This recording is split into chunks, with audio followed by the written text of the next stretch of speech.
नमस्कार, मैं शिवानी रतूड़ी आर्यभट्ट टाइम्स में आपका स्वागत करती हूँ।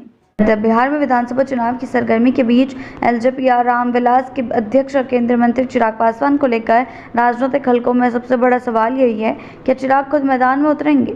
बिहार बुला रहा है नारे के साथ चुनावी अभियान की शुरुआत कर मुख्यमंत्री पद की रेस में उतरने का संकेत देने वाले चिराग पासवान अब खुद ब खुद को लेकर असमंजस की स्थिति में है। उन्होंने साफ कहा कि जब तक एनडीए गठबंधन में सीटों का फॉर्मूला तय नहीं होता तब तक ये भी तय नहीं होगा कि वो खुद चुनाव लड़ेंगे या नहीं। चिराग पासवान का ये बयान ऐसे वक्त आया जब उनके चुनाव लड़ने की चर्चाएं जोरों पर है। शुरुआती दौर में चर्चा थी कि वो भोजपुर के किसी सीट, खासकर आरा या उसके पास के क्षेत्र से विधानसभा चुनाव लड़ सकते हैं। उनके बहनोई और जमुई से सांसद अरुण भारती ने भी इस संभावना को हवा दी थी, लेकिन अब पार्टी सूत्रों के हवाले से खबर है कि खुद चिराग पासवान चुनावी मैदान में ना उतरकर अपनी पार्टी से किसी अन्य चेहरे को मुख्यमंत्री पद के लिए आगे कर सकते हैं और इस रेस में सबसे आगे हैं अरुण भारती।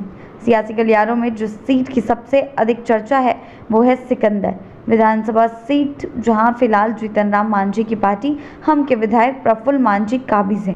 आपको बता दें ये वही सीट है जहां से अरुण भारती को उतारने की रणनीति पर एलजेपी गंभीरता से विचार कर रही है। राजनीतिक विश्लेषकों का मानना है कि सिकंदरा सीट से जातीय समीकरणों के हिसाब से एलजेपी की पकड़ मजबूत मानी जाती है और अगर यहां से पार्टी अपने दम पर कोई बड़ा चेहरा उतारती है तो डिप्टी सीएम पद की दावेदारी को मजबूती मिल सकती है।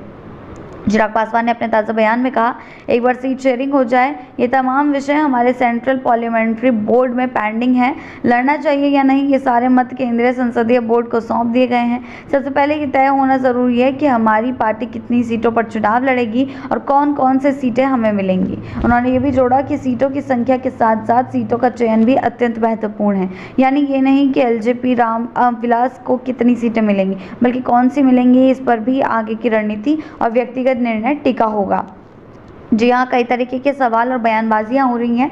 हालांकि शुरुआती चुनावी सभाओं में चिराग पासवान ने खुद को मुख्यमंत्री पद की योग्य बताया था, तब लगा कि वो सीधे लड़ाई के मूड में है, लेकिन बाद में उन्होंने सार्वजनिक रूप से कहा कि नीतीश कुमार मुख्यमंत्री हैं और आगे भी बने रहेंगे, जिससे ये संकेत मिला कि एलजेपी रामविलास सीएम पद के लिए एनडीए के अंदर संघर्ष की स्थिति में नहीं जाएगी। राजनीतिक विश्लेषकों की माने तो चिराग पासवान की रणनीति इस तय समय पर दाव चलने की नीति का हिस्सा हो सकती है, यानी सीट बंटवारे के साथ साथ गठबंधन की स्थिति को लेकर भी चर्चाएं जो है सामने आ सकती है। गठबंधन की मजबूती और सही समय का इंतजार किया जा रहा है ताकि कोई भी बड़ा फैसला पार्टी के हित में लिया जा सके।